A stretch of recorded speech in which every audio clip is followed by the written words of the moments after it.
Assalamualaikum warahmatullahi wabarakatuh.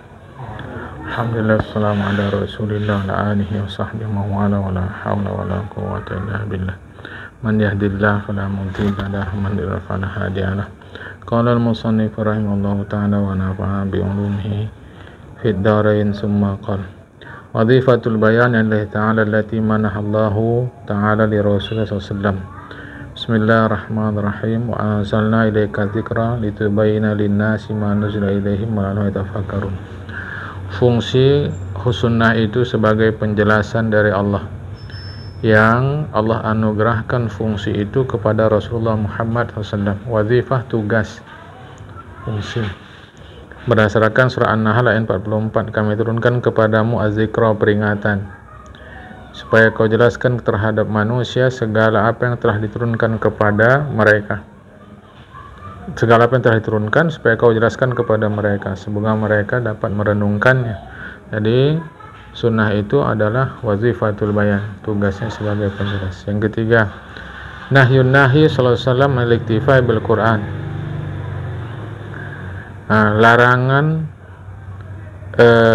Nahyun nahyi, larangan, sebuah larangan Rasulullah SAW anil iktifai bil Quran, mencukupkan dengan Al-Quran saja, itu tak bisa, ya. La ulfiyanna ahadakum mutakna arikatihi ya'til amru min amri mimma nahaitu anhu au amartu bihi fayaqula la nadri ma wajadna fi kitabi taba'nahu. La ulfiyanna ahadakum, tidak aku membiasakan kepada kalian mutakin al-arikihi, duduk bertopang di atas punggungnya. Ya'tihil amru min amri, perintah itu datang dari perintahku sendiri. Perintah itu datang dari perintahku. Mimana itu anhu, yang dilarang aku daripadanya, atau aku umir itu, bukan umir apa amar itu, ya. Mimma nuhitu anhu, sesuatu yang aku dilarang daripadanya, umirtu bihi, atau aku diperintahkan. Fayaqula, maka yang mengatakan landri, kami tak tahu.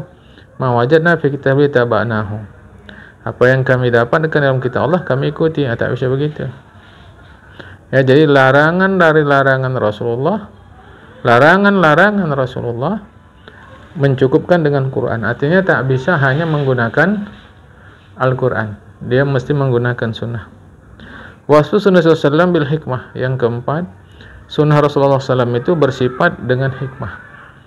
Yang menunjuk di antara dalil yang menunjukkan bahwa yang dimaksud dengan hikmah itu adalah sunnah Rasulullah, An-Nisa 113. Bismillahirrahmanirrahim. Wa anzalallahu alaikal kitaba wal hikmata. Allah turunkan kepadamu kitab dan hikmah, yang Allah ajarkan engkau apa yang kau tak tahu. Anugerah Allah atasmu itu agung sekali. Jadi kata-kata hikmah itu maksudnya adalah sunnah. An-Nisa 113. Allah Ta'ala menganugerahkan kepada Nabi Muhammad SAW bahwa Allah mengajarkan kepada Rasul malam yakuni alam, yang Rasulullah tak tahu. Wa huwa yusyir bi hadzal Qur'an al-Karim. Ayat ini tidak memberikan isyarat kepada Al-Quran yang mulia. Bukan, perkataan malam takun ta'lam itu tidak merujuk kepada Al-Quran. Karena Al-Quran itu ilmun lahu wa li ghairi al-bashari mimman tabi'ahu. Karena Al-Quran itu adalah ilmu untuk Rasulullah dan untuk seluruh selain Rasulullah, yaitu siapa saja yang ikut Rasulullah. Dan Al-Quran Al-Karim ilmun lahu wa li ghairi al-bashari mimman tabi'ahu. Al-Quranul Karim adalah ilmu untuk Rasul dan selain Rasulullah, yaitu manusia yang mengikut Rasulullah. Maka Al-Quran itu la yakhtassu bihi, tidak khusus hanya untuk Rasulullah. Walakin al-hikmah allati alhamahallahu ta'ala li nabihi wa hiya allati yu'abbaru anha bi sunnati. Tapi hikmah yang diilhamkan Allah Ta'ala kepada Nabi Muhammad SAW, itulah yang diungkapkan sebagai sunnah. Ilmu alladhi yakhtassu bi sallam, itulah ilmu yang hanya khusus untuk Rasulullah SAW. La wala yusyriku bi ahadin minan nas, tak seorang pun yang menyamai Rasulullah, berkongsi, berbagi dalam sunnah itu. Jadi ditafsirkan oleh para ulama, hikmah itu adalah sunnah. Kata Imam Syafi'i, di dalam ayat-ayat yang menyebutkan kitab dan hikmah, jadi ada ayat-ayat yang menyebutkan kitab juga hikmah, yaitu Al-Baqarah 129, Baqarah 151, Baqarah 231, Al-Imran 164, An-Nisa 113, Al-Ahzab 34, Al-Jumu'ah ayat 2. Fadzakarallahu al-kitabah, maka Allah Subhanahu wa taala menyebut kata-kata kitab. Ya, Allah menyebut kitab, itulah Al-Quran, dan menyebut hikmah. Fasami'tu man arda min ahli ilmi bil Quran yaqulu al-hikmatu sunnatu Rasulullah. Sami'tu, aku mendengar orang-orang yang arda, aku rela ilmu pengetahuan mereka terhadap Al-Quran. Mereka disebut ahlul ilmi bil Quran.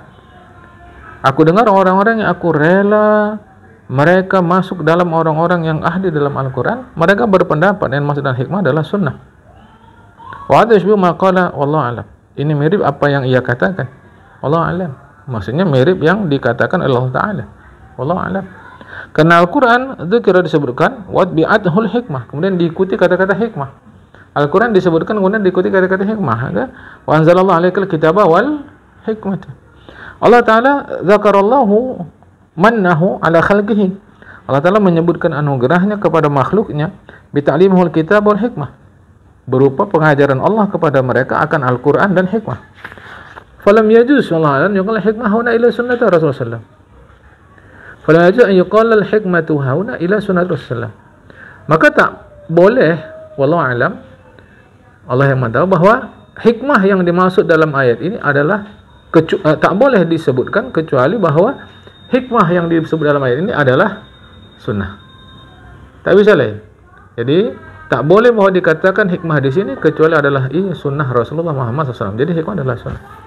Wadzalika annaha maqrunatun min kitabillah, karena disebutkan kata-kata sunnah beriringan dengan kata-kata kitabullah. Wa Allah ta'ala Rasul, sedang Allah Subhanahu wa taala memfardukan mengikuti Rasulnya. Wa hatta 'alan nasi tiba'a amrihi, dan mewajibkan manusia mengikut perintahnya. Maka fala juzu an yuqala liqaulin, maka tak boleh dikatakan liqaulin terhadap satu pendapat fardun illa li kitabillah summa sunnati rasulih. Enggak bisa. Fardu kecuali kepada Allah kemudian kepada sunnah Rasulullah, enggak bisa. Jadi Al-Quran kemudian sunnah, enggak bisa. Al-Quran dan sunnah. Jadi bukan Al-Quran kemudian sunnah, enggak bisa. Tapi Al-Quran dan sunnah sudah satu paket. Lama wasofna, tatkala kita mensifati bahwa Allah Ta'ala menjadikan iman terhadap Rasulullah itu makrunan bil imani bih, sekaligus beriman kepada Allah. Jadi tak boleh kita beriman kepada Allah kemudian beriman kepada Rasul, nggak bisa. Beriman kepada Allah dan Rasul, beriman kepada Al-Quran dan Sunnah, karena dia makrunan sekaligus. Itu disebut Imam Syafi'i dalam kitab Risalah, ya. Karena bagian yang kedua, sanian aslu sunnah Rasulullah, dalil sunnah Rasulullah Muhammad SAW. Arada Syafi'i ara al-ulama fi asli sunnah ala nahwil ati. Imam Syafi'i mendatangkan penjelasan terhadap pendapat-pendapat para ulama terkait dengan pendalilan, terkait bahwa dalil sunnah nabawiyah seperti berikut ini. Jadi ini penjelasan terhadap dalil sunnah itu sendiri. Bagaimana penjelasan ulama terkait dalil sunnah nabawiyah itu? Satu min ahli ilmi man zabila anna Nabi sallallahu alaihi wasallam lam yaqdi fi syai'in lam yamri ta'ala. Nomor satu, ada ulama yang berpendapat bahwa Nabi Muhammad SAW tidak memutuskan sikit pun kecuali berdasarkan perintah Allah. Sedangkan perintah Allah itu ada dua. Satu, wahyun yunaziluhu faitullah ala nas, wahyu yang diturunkan Allah Ta'ala kepada Rasulullah kemudian dibacakan kepada seluruh manusia. Yang kedua, risalah. Risalah adalah ajaran yang datang kepada Rasul dari Allah Ta'ala. Bi'anif'al kada fa'aluhu. Jadi risalah itu datang kepada Rasulullah, buat ini, Rasulullah buat. Jadi nomor satu, ulama berpendapat bahwa ini ada ulama yang berpendapat, kata Imam Syafi'i, bahwa Rasul tidak pernah memutuskan sesuatu kecuali berdasarkan firman Allah Ta'ala. Firman atau perintah Allah Ta'ala itu ada dua. Satu, wahyu yang Allah turunkan kepada Rasulullah, kemudian Rasulullah sampaikan kepada manusia. Yang kedua, ajaran yang datang kepada Rasulullah berisi if'al, perintah, lakukan, fa'aluhu, kemudian Rasulullah melakukannya. Imam Syafi'i menunjukkan bahwa mimma yustadallu bihi al-hadara'ati qauluhu ta'ala, di antara ayat Al-Quran yang dijadikan dalil terhadap penjelasan kelompok pertama ini adalah firman Allah Ta'ala, yaitu tadi An-Nisa 113, anzalallahu alaikal kitaba wal hikmah. Begitu juga Al-Ahzab 34, bismillahirrahmanirrahim, wadhkurna ma yusla fi buyutikunna min ayatillah hikmati. Ingat kalianlah yang telah dibacakan di rumah kalian berupa ayat-ayat Allah Ta'ala dan hikmah. Maka ulama itu berpendapat fa yadhawil anal kitab wa ma yusla lillahi ta'ala wal hikmata hiya ma jat bihi risalatan lillahi ta'ala. Ya. Maka dikeluarkanlah pendapat bahwa kitab adalah yang dibacakan dari Allah Ta'ala, sedangkan hikmah adalah risalah yang datang kepada Rasulullah dari Allah. Jadi kitab wahyu, sedangkan hikmah adalah risalah, ajaran. Mimma bayanat sunnatun li Rasulullah. Di antara yang menjelaskan oleh sunnah, menjelaskan sunnah terhadap Rasulullah Muhammad SAW. Wa minha ma jaa fi qisatil qada'i baina man ikhtasama ilaihi fi qadiyati zina. Di antara risalah itu adalah kisah ketetapan Rasul yang itu sebetulnya asal daripada Allah Ta'ala, yaitu antara dua orang yang bersengketa terkait qadiyah, keputusan orang berzina. Rasul katakan, "Waladina sibiri la qadiyanna bainakum bi kitabillah." Demi Allah yang jiwaku ada di tangannya, aku akan putuskan antara kalian berdua berdasarkan kitab Allah. Maka ulama kelompok pertama mengatakan Rasul tak pernah menetapkan keputusan kecuali berdasarkan perintah Allah Ta'ala. Wa ma kahbi Rasulullah sallallahu alaihi wasallam fil kitab. Wa innam huwa min sunnah. Sedangkan apa yang telah ditetapkan oleh Rasulullah SAW ini bukanlah dia nassan fil kitab, teks yang jelas di dalam Al-Quran, tetapi dia adalah sunnah. Wa minha, diantaranya pula, diantara risalah itu. Jadi kan yang kelompok pertama mengatakan tidak, kelompok ini mengatakan bahwa Rasulullah tidak pernah menetapkan kecuali perintah Allah. Perintah Allah itu ada dua, satu wahyu, kedua sunnah atau risalah. Tetapi intinya adalah amrullah. Di antaranya pula mawaran Rasulullah SAW min intidharil wahyi fi ba'dil masail. Yaitu di antaranya yang jelas kita tahu dari Rasulullah SAW, Rasulullah menunggu wahyu terkait sebahagian masalah. Sebagaimana kama huwa sya'nu, bagaimana terjadi fi man ja'ahu yarmi zawjatahu bizina. Terkait orang yang menuduh istrinya berzina. Rasulullah tak tahu itu. Rasulullah menunggu saja. Fayarqailu bihadza fayaral qailu bihadza, maka berpendapatlah ulama berdasarkan ini annahu bahwasanya idzan tadara al-wahya fi qadiyatin lam yunzal fiha intadara qadiyatin.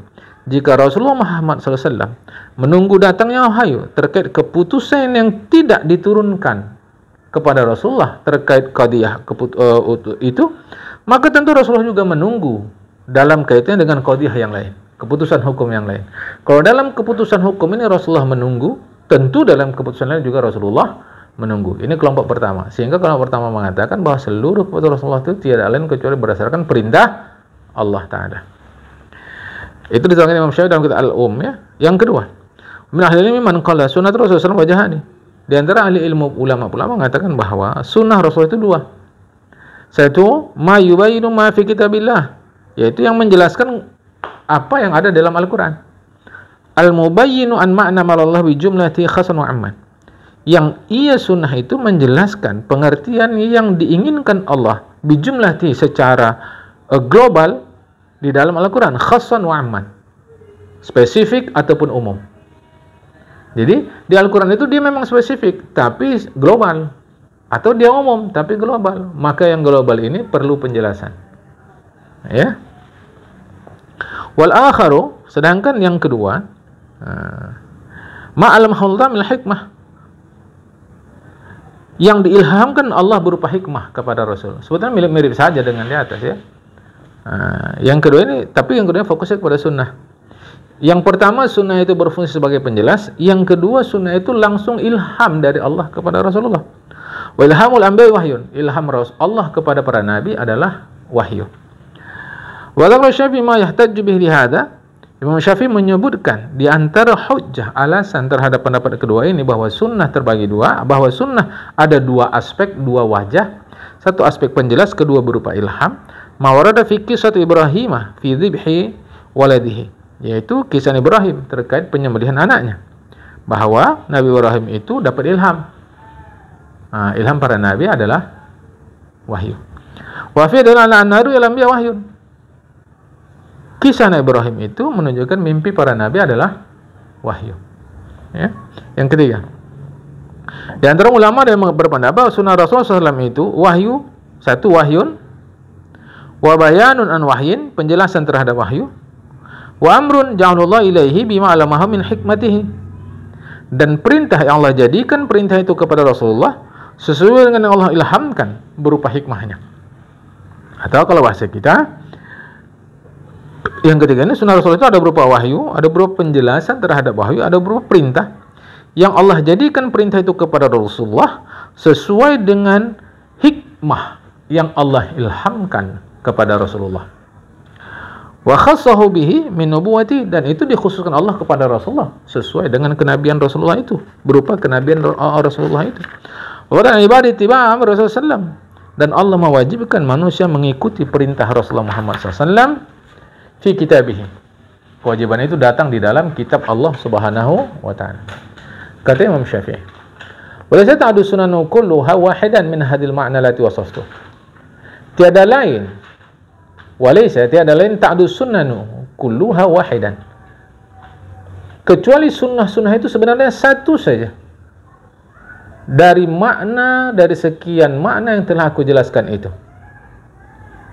Bi ikhtilafi man hakaitu anhu min ahli ilmi. Berbeda halnya yang telah ku sampaikan dari para ulama itu. Jadi kalau Imam Syafi'i paham gitu, sunnah itu tak lain satu saja, dia berfungsi sebagai penjelas terhadap Al-Quran. Wa ayyuha kana faqad lazama ta'ala khalaqahu, mana saja pun sesungguhnya Allah Ta'ala telah mewajibkannya, khalqahu, makhluknya, wa farda alaihim ittiba' rasul fihi, dan Allah Ta'ala mewajibkan manusia mengikuti Rasulnya. Kama dzakara fi kitab risalah ahli ilmi ikhtilaf fi asli sunnati laysa laha aslun zahir fil Quran. Sebagaimana Imam Syafi'i menyebutkan dalam kitabnya Risalah bahwa para ulama berselisih paham terkait dengan asal sunnah yang tidak ada asalnya secara zahir dalam Al-Quran. Bagaimana sunnah Rasulullah yang kita jadikan sebagai dasar itu yang dia tidak disebutkan secara langsung dalam Al-Quran. Artinya kalau sunnah yang berupa penjelasan ada masalah, ini tak ada di Quran, itu bagaimana? Firman jalla tasyan mustaqilan. Di antara ulama ada yang menjadikan dia sebagai syariat yang berdiri sendiri.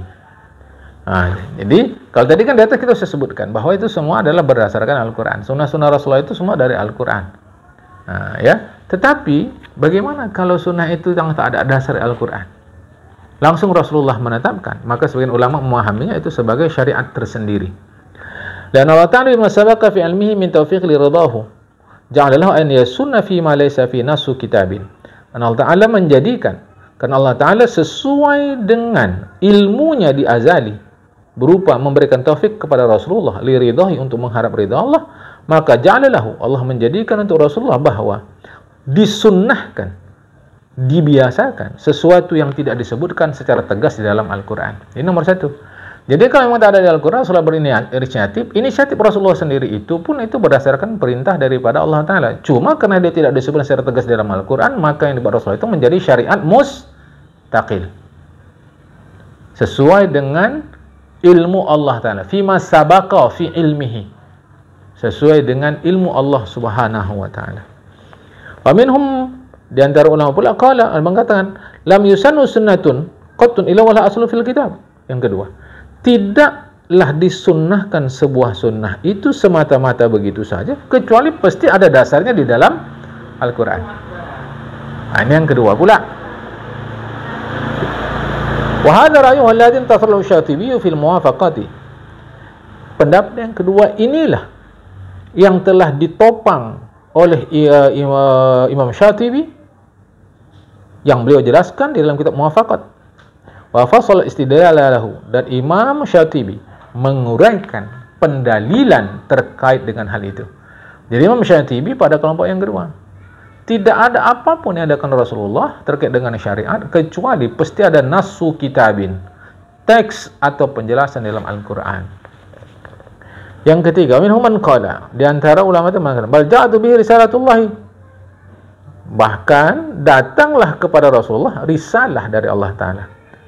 Fausbitat sunnatu fadilatana, maka ditetapkanlah sunnah Rasulullah itu berdasarkan perintah kefarduan daripada Allah Subhanahu wa Ta'ala.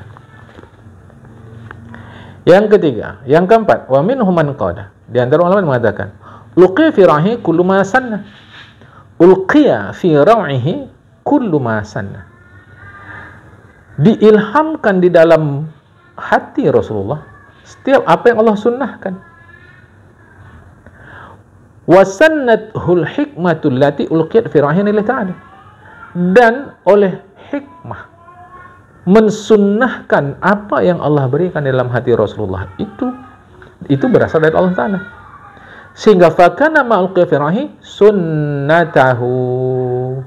Sehingga jadilah setiap yang diberikan oleh Allah, diilhamkan oleh Allah di dalam hati Rasulullah, itu sesungguhnya juga adalah sunnah Rasulullah. Jadi kalau mau kita padukan satu paket antara sunnah Rasulullah dengan Al-Quran, walaupun ada pendapat pertama mengatakan tadi bahwa itu adalah syariat yang berdiri sendiri, tidak dari Al-Quran, tapi cara kita memahaminya adalah satu paket. Nah, itu cara damai memahami 3 atau 4 pendapat ini adalah satu paket. Hanya nanti bagaimana cara memandang sunnah itu. Apakah dia penjelasan dari Al-Quran? Ya, kalau memang itu dasar dari Al-Quran. Kalau tidak ada dasar dari Al-Quran, apakah itu menjadi penjelasan Al-Quran? Tidak, itu menjadi syariat tersendiri. Walaupun syariat tersendiri, dia tetap satu paket dengan Al-Quran. Wa aqaba Syafi'i ala dzalika qawlihi. Imam Syafi'i menyudahi penjelasan di atas dengan mengatakan, wa ayyuhadikana faqad bayanallahu wa ayyuhadakana. Manapun antara yang sudah kita jelaskan ini, faqad sesungguhnya bayanallahu, Allah telah menjelaskan, annahu bahwasanya itu faradha fihi ta'ata rasulih. Allah Ta'ala mewajibkan kita untuk taat kepada Rasulnya. Ulama jalla hadin min khalqi udhran. Tiada Allah menjadikan kepada satu pun manusia uzran, alasan, bikhafi amrin, menyelisih perintah, arafahu, yang ia tahu perintah itu, min amri Rasulillah, berdasarkan perintah Allah. Pendek kata, kalau itu perintah Rasulullah itu bersifat syariat, tidak ada jalan lain, itu menjadi ajaran Islam dan masih diikuti. Itu aja ringkasnya. Ya. Salisan yang ketiga. Syurutul ihtijaj bi sunnati nabawiyah. Syarat menjadikan sunnah Nabi sebagai alasan. Ya Imam Syafi'i anhu la yushtara fi sunnati ihtijaj biha siwa subutu sihhati nisbati ila sahibiha sallallahu. Imam Syafi'i berpendapat bahwa tidak disyaratkan terkait sunnah sebagai alasan hujjah sandaran hukum selain bahwa subutu pastilah sihhati valid betul nisbatiha penghubungannya penisbatannya kepada sahibiha, pemilik sunnah itulah Rasulullah Muhammad SAW. Duna atibari syai'an akhir madzalik. Tidak ada pertimbangan lain selain itu. Jadi untuk memastikan bahwa, jadi alasan pertimbangan yang fundamental, tidak ada lain. Nomor satu, mesti dipastikan bahwa ini berasal dari Rasulullah. Itu adalah, tidak ada yang lain. Jadi kalau mau menjadikan sunnah itu sebagai hujjah, tidak ada lain. Nomor satu, mesti dipastikan dia berasal dari Rasul. Wa fi dzalika yaqul, terkait itu Imam Syafi'i mengatakan, dia sahabat an Rasulullah sallallahu alaihi wasallam, wa idza sabata an Rasulillah syai'u fa huwa lazim li jami'i man arafahu. Apabila telah pastilah sesuatu berasal dari Rasulullah SAW, maka pastilah dia wajib dipatuhi oleh seluruh orang yang mengetahuinya. La yuqawwihi, tidak boleh ia menguatkannya lagi. Tak perlu dikuatkan lagi sunnah Rasulullah dengan yang lain. Karena kalau dikuatkan dengan yang lain, berarti sunnah itu tidak berasal dari Rasulullah SAW. Apalagi wala yuhinuhu syai'un ghairuhu, tidak boleh menyepelekannya oleh sesuatu yang lain. Makanya kalau sudah pasti dari Rasulullah, tak apa dikuatkan lagi, apalagi dilemahkan. Yuhinuhu, tak boleh melemahkannya oleh sesuatu yang lain. Bal fardhu ladzi 'ala an-nasi tibahu, tetapi manusia wajib mengikutinya. Ulama jallahu li ahadin ma huwa amran yukhalifu amrahu. Allah tidak menjadikan untuk seorang pun, siapapun, kalau dia sudah pasti Rasulullah, ada amrun, ada faktor yang lain yang menyelisihi, atau amrun itu bisa perintah, bisa sesuatu. Tidak Allah menjadikan untuk seseorang ma'ahu, bersama kepastian itu sunnah Rasulullah, amrun, ada perintah, yukhalifu amrahu, yang menyelisih perintah Allah Ta'ala. Tidak. Jadi kalau Allah sudah perintahkan ikut sunnah Rasul, tak akan Allah jadikan perintah lain untuk menyelisihi sunnah itu. Nah ya,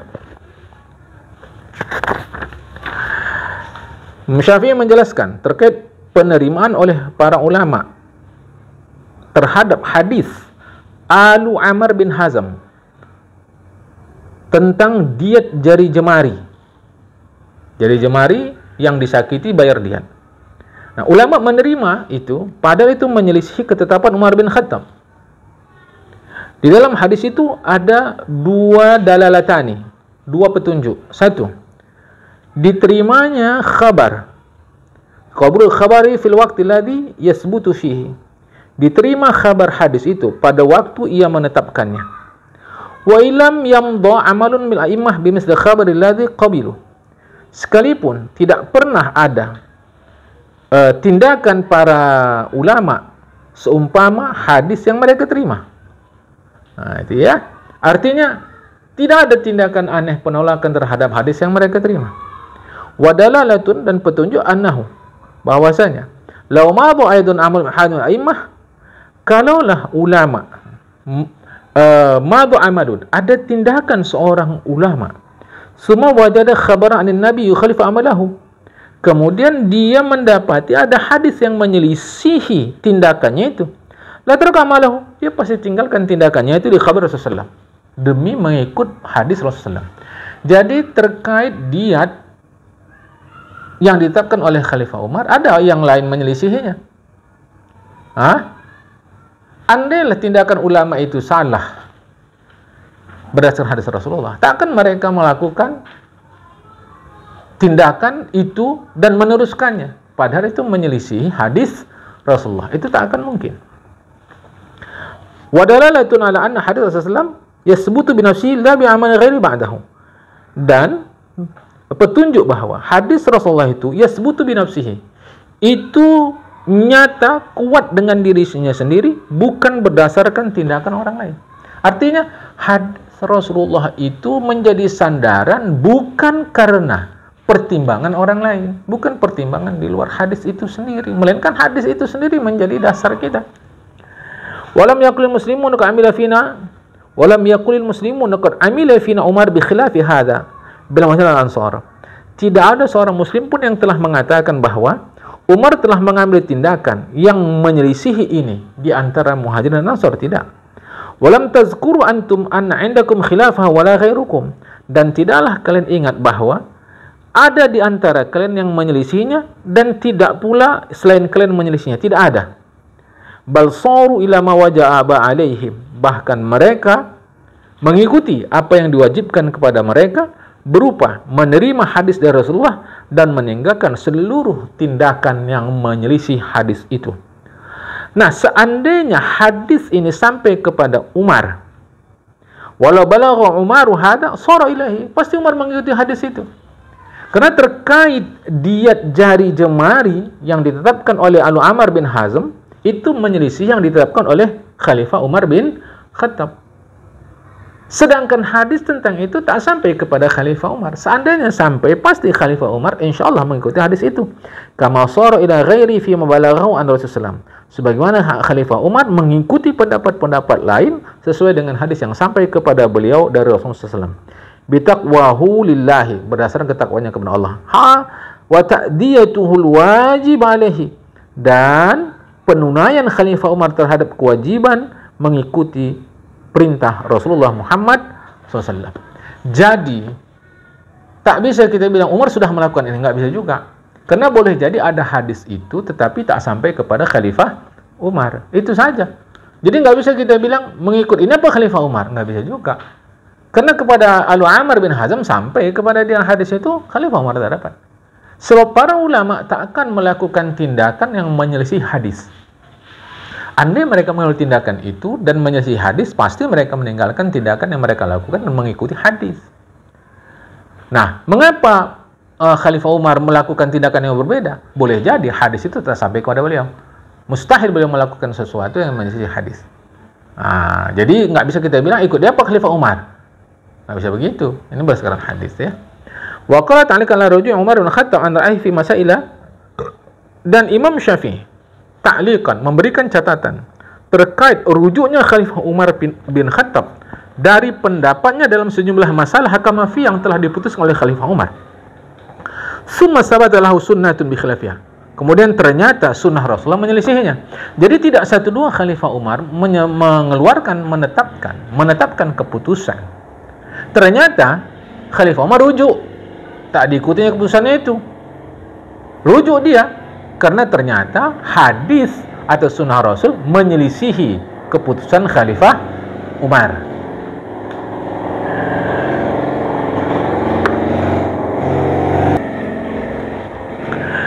Bahwa sunnah itu wujud wajib alaihi tarku amali nafsihi.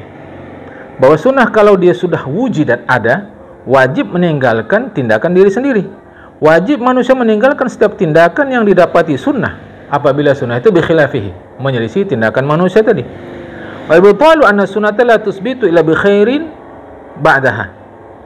Dan pembatalan bahwa sunnah tiadalah ia tasbutu tetap illa kecuali bi khabarin ba'daha, dengan khabar setelahnya, bukan bi khairin itu.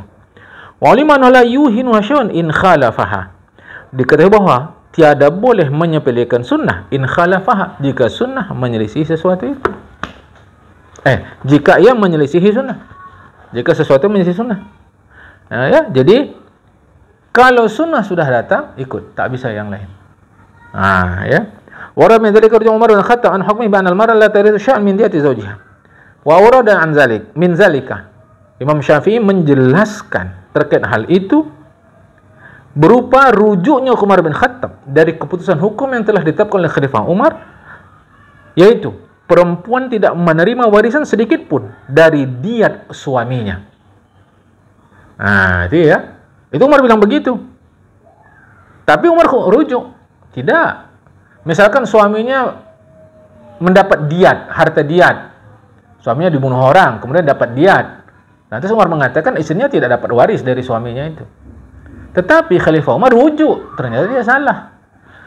Kapan itu? In akhbaru Dhahhak bin Sufyan. Ketika Dhahhak bin Sufyan menggambarkan kepada Khalifah Umar bahwa Rasulullah SAW kataba ilahi, pernah menuliskan kepada Dhahhak bin Sufyan an yuwarrisam ra'atu asyamal dibabi min diyatihi, bahwa imra'ah asyam ad-dibabi, istri Asyam ad-dibabi, mendapat waris dari diat Asyam ad-dibabi. Itu pentingnya kita mengumpulkan informasi yang lengkap. Ya. Dan Umar menerima hadis Abdurrahman bin Auf terkait menerima jizyah dari Majusi. Orang Majusi wajib membayar jizyah, upeti. Mulanya Umar kata tidak, tapi dia rujuk setelah mendengar hadis daripada Abdurrahman bin Auf. Ma'anal Quran nassa faqat al-akhdh jizyah min ahli kitab. Padahal Al-Quran nassa menegaskan mengambil jizyah itu dari ahli kitab. Ya. Ma'an al-Qur'ana nassa faqat ala an al-akhdhil jizyah min ahli kitab. Al-Quran menegaskan mengambil jizyah itu dari ahli kitab. Itu di Quran Umar. Dia tidak mau menerima jizyah dari Majusi. Bukan hanya Umar tidak mau menerima, dia tidak mengambil jizyah dari Majusi. Karena Al-Quran mengatakan dari ahli kitab. Ternyata dapat hadis dari Abdurrahman bin Auf bahwa dari Majusi pun diambil. Maka Umar rujuk dari pendapatnya itu karena mengikut sunnah. Amma mawri an Umar anakan yatul ma'rujul akhbarhu akhara. Adapun yang diriwayatkan bahwa Umar menuntut ma'rujulin akhbarahu, kepada atau dari seseorang yang menyampaikan hadis kepadanya, Umar menuntut akhara, mesti ada orang lain sebagai saksi.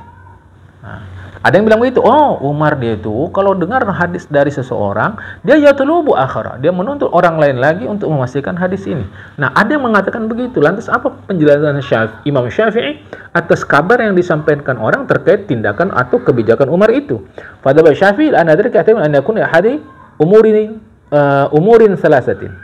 Maka penjelasan yang Anda sampaikan itu bahwa Umar menuntut orang lain sebagai penguat atas hadis yang didengarnya dari seseorang, itu kata Imam Syafi'i, ila anna. Imam Syafi'i berpendapat bahwa yahtamilu, berkemungkinan tindakan Umar itu satu di antara tiga berikut. Satu, al-ihtiyatu, untuk berhati-hati. Jadi nggak sembarangan menerima kabar. Fayakun wa in kanatil hujjatu tasbutu bi khabar wahid. Maka adalah sekalipun hujjah, dalil dapat tasbutu, ditegakkan berdasarkan satu hadis, fa khabar sunani aksar, maka khabar kedua, maka khabar ini hadis dua atau dua hadis aksar itu lebih banyak. Wa la yaziduha illa subutan. Sekalipun kata Imam Syafi'i satu hadis sudah dapat dijadikan dalil, tetapi kalau dua itu lebih banyak, la yaziduha illa subutan. Maka hadis kedua tidak menambah terhadap hadis yang pertama illa subutan, kecuali semakin teguh. Kama wal hal fi khabar Musa fi istizan inma talaba Umar wa khatab man yashhadu bi tilka riwayah. Sebagaimana keadaannya terkait khabar Abu Musa al-Asy'ari minta izin ketika Umar menuntut orang yang menjadi saksi baginya terhadap riwayat itu. Jadi ketika Umar mendengar hadis dari Abu Musa al-Asy'ari, mana orang lain sebagai penguat kau wahai Abu Musa al-Asy'ari? Istizan. Abu Musa al-Asy'ari sahabat, bukan Abul Hasan. Abu Musa al-Asy'ari sahabat itu minta izin kepada Umar bahwa ada orang lain sebagai saksi saya. Jadi tindakan Umar itu ihtiyat, hati-hati. Yang kedua, an yakuna lam ya'rif rawi fayaqifu an khabarihi, bahwa Khalifah Umar tidak kenal siapa periwayat hadis itu. Fayaqifu an khabarihi, sehingga Umar yaqifu an khabarihi, bersikap tawakuf, berhenti dari menerima kabar itu, menolak tidak, menerima juga tidak. Itu namanya yaqifu. Hatta itu mukhbirun ya'rifu, sehingga datang orang yang mengabarkan hadis itu, ya'rifuhu, yang Umar mengenalnya. Jadi yang kedua, bahwa Umar tidak mengenal siapa perawinya, fayaqifan khabar, sehingga Umar tidak memberikan, sehingga Umar bersikap diam saja terhadap hadis itu sampai nanti ada orang lain yang memberikan kabar yang orang lain itu Umar kenal. Tatawafaru fi syurutu qabil riwayah, sehingga terpenuhlah syarat-syarat penerimaan riwayat. Yang ketiga, an yakuna mukhbirul lahu ghaira maqbulil qauli indahu, bahwa orang yang menyampaikan hadis itu indahu, menurut Umar bin Khattab, ghaira maqbulil qaul, orang yang pendapatnya tidak diterima, orang yang kabar dari dia tidak bisa diterima. Fayuruddu khabarahu, sehingga Umar menolak hadis dari orang itu, hatta yajida ghairahu, sehingga Umar mendapati ada orang lain mimman yaqbalu qaulahu, yang itu orang yang dapat diterima kabar dari dia.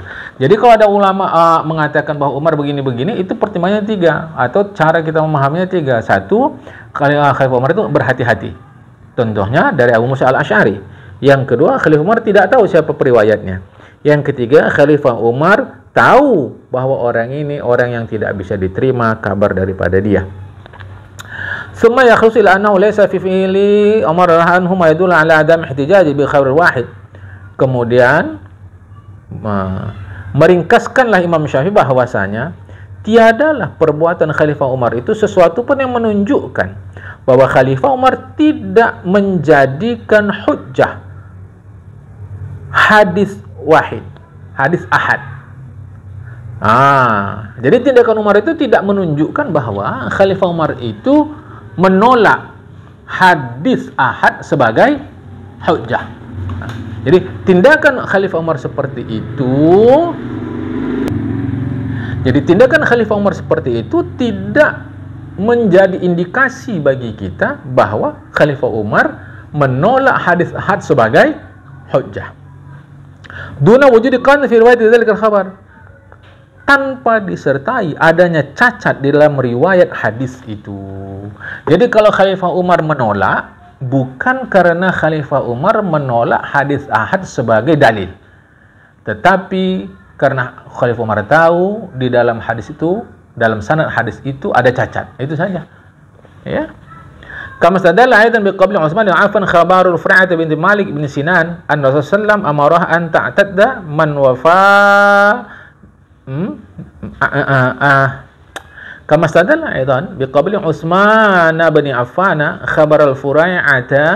khabarul Furai'ati binti Malik bin Sinan anna Rasulullah sallam amaraha an ta'tadda min wafati zawja fi baiti zawjiyati, sebagaimana dapat menjadi dalil berupa penerimaan Khalifah Utsman bin Affan hadis Furai'ah binti Malik bin Sinan.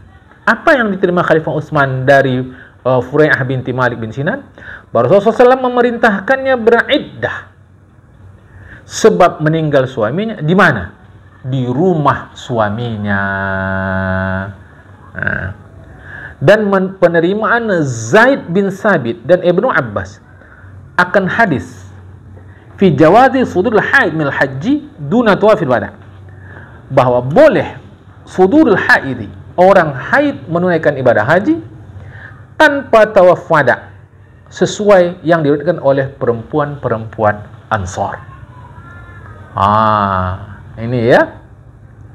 Thumma aqaba ala tilkal amsilati biqaulihi. Kemudian Imam Syafi'i aqaba, menyertakan terhadap contoh-contoh yang telah disebutkan di atas, biqaulihi, dengan mengatakan, wa fi hada, terhadap dan di dalam hal ini, ma yubayinu, terkandung sesuatu yang memberikan penjelasan, annal amal bi syai'in ba'dan nabi, bahwa mengamalkan sesuatu ba'dan nabi, setelah Nabi Muhammad SAW, idza yakun bi khabarin nabi, jika itu bukan hadis Nabi, lam yuhin al-khabara anin Nabi SAW, tidak boleh menghinakan khabar dari Nabi Muhammad SAW. Idza lam yakun bi khabarin anin Nabi, lam yuhin al-khabar anin Nabi SAW. Artinya, jika tak dapat kita pastikan itu khabar dari Nabi, jangan segera dia dihinakan.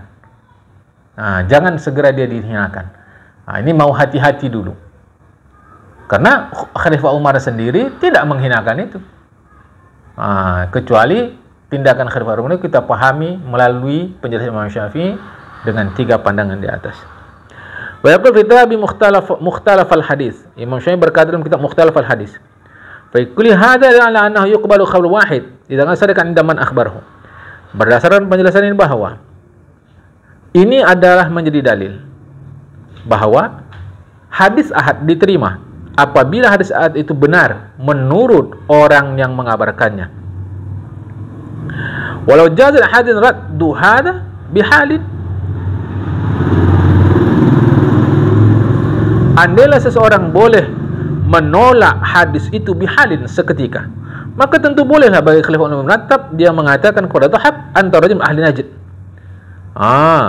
bahwa engkau adalah seorang juga penduduk Najd, sebagaimana orang-orang lain penduduk Najd. Dalam pengertian, boleh saja Khalifah Umar bilang kepada Dhahab, kau orang biasa macam orang-orang biasa lain-lain juga, apa masalahnya? Tak akan kuterima hadis dari kau. Tak boleh, tak akan Khalifah Umar bilang begitu. Makanya kalau hadis itu sudah benar, diamalkan dia. Wali Hamal bin Malik, dan terhadap Hamal bin Malik, bisa saja Khalifah Umar mengatakan, anta rajulun min ahli Tihamah, engkau penduduk biasa berasal dari Tihamah. Walam tara ya Rasulullah walam tashabahu ila qalilan. Walam turi walam tara ya. Bisa saja Khalifah Umar bilang begitu. Dhahab, kau kan penduduk Najd macam biasa. Hamal bin Malik, kau kan penduduk Tihamah macam biasa. Kalian berdua tak pernah tengok Rasulullah.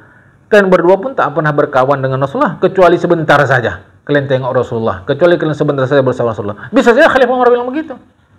Tapi kan Khalifah Umar tak bilang begitu. Ini menunjukkan bahwa kalau hadis dah benar diterima. Tak bisa kita lain ya. Walam azal mahu wa man ma'i min al-hajr ansar. Tak bisa Khalifah Umar tak bilang begitu. Walam azal mahu, aku senantiasa bersama Rasulullah. Wa man ma'i min al-muhajir ansar, dan banyak pula muhajir ansar bersama-sama aku. Fa kaifa azaba hadha an jama'atina wa alimtahu anta? Bagaimana mungkin kisah atau hadis atau khabar yang kau sampaikan azaba hadha an jama'atina, kami tak tahu. Wa alimtahu anta, dan kau tahu. Macam mana itu boleh terjadi? Wa anta wahid, sedangkan kau sendiri, wahai Dhahab, wahai Hamal bin Malik, yumkinu fika an taghlata wa tansa, mungkin saja kau salah dan kau lupa. Khalifah Umar tak pernah bilang begitu. Tak pernah bilang begitu. Sama sekali tak pernah. Macam mana kalian boleh tahu hadis kami yang ramai-ramai tak tahu? Khalifah Umar tak pernah bilang begitu. Ini menunjukkan hadis ahad bisa menjadi dalil kalau memang dia shadiqan. Innaman akhbarahu. Bab ra'al haqqa, bahkan Khalifah Umar melihat kebenaran itu sehingga ittiba'ahu. Bal ra'al haqqu ittiba'ahu, salah saya. Bal ra'al haqqu ittiba'ahu, bahkan kebenaran melihat akan Salah. Baru al-haqq tiba'ahu. Bahkan Khalifah Umar melihat kebenaran untuk mengikutinya. Waruju'a an ra'yihi. Khalifah Umar rujuk dari pendapatnya. Fitar kita urus marat min diyati zawjiha. Terkait tidak boleh perempuan menerima warisan dari diyat zawjiha. Tak mau Khalifah Umar begitu, rujuk. Dia kata tak boleh terima. Tapi setelah dia dengar hadis itu, dia kata terima. Falnakallahu wali ahadin idkhalu liman wala kaifah. Maka tak boleh baginya, bagi Khalifah Umar, wala li ahadin, dan siapapun, kata Imam Syafi'i, idkhalu, menyusup pertanyaan liman, siapa kau? Tak boleh. Wala, tak boleh pula kaifah. Kok kayak gitu pula? Tak boleh. Tak boleh. Itu namanya subjektif. Siapa kau berbanding saya? Tak boleh begitu. Kaifah, macam mana pula? Tak bisa. Tak bisa. Tak boleh masuk idkhal, menyusup. Tak boleh. Pertanyaan seperti itu tak boleh menyusup. Karena itu berarti tidak objektif. Ya. Wala syai'an min ra'i, dan tak boleh menyusup sikit pun pendapat orang alal khabari an Rasulullah terhadap hadis Rasulullah. Jadi pendapat orang tak boleh masuk ke dalam hadis Rasulullah. Wala radduhu, tak boleh pula menolaknya. Alaman ya'rifu, terhadap orang yang mengetahuinya, bisidqi fi nafsihi, bahwa hadis Rasul itu benar. Jadi harus diteliti dulu, kan tadi pangkalnya harus diteliti dulu. Apakah ini benar Rasulullah? Bukan. Kalau benar terima, kalau tidak jangan. Wa in kana wahidan, sekalipun dia satu, dalam pengertian sekalipun hadis ahad, dia benar pada dirinya sendiri, tak boleh menyusup yang lain. Akan datang syartu qabla khabar, syarat diterimanya hadis. Wallahul muwaffiq ila aqwamit thoriq. Assalamualaikum warahmatullahi wabarakatuh.